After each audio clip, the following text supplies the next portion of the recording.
The man broke the repair droid at the base and planned to steal an Imperial ship to escape, but once aboard, he was completely lost. It turned out to be the Empire's latest prototype. He had never flown a prototype like this before, but there were only a few buttons on board. He figured if he kept trying, he would get it started. As the controls popped out, Andor was overjoyed and immediately shoved the lever.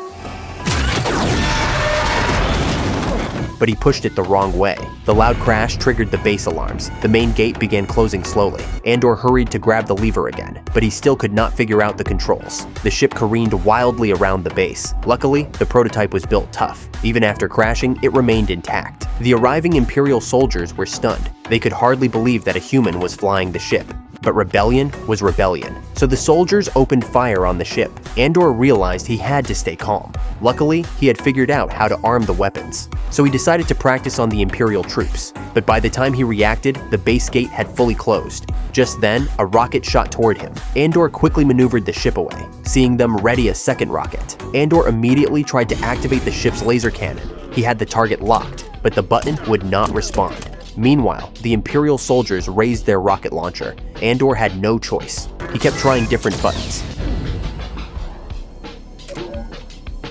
and was surprised by the cannon's power. This gave him an idea. If he fired a few more shots and added machine gun fire, he could blast an opening in the gate. Andor managed to escape, but he still did not know how to properly take off. The ship came to a dangerous stop at the cliff's edge. Even worse, 2 more red blips appeared on the radar. He had caused too much commotion.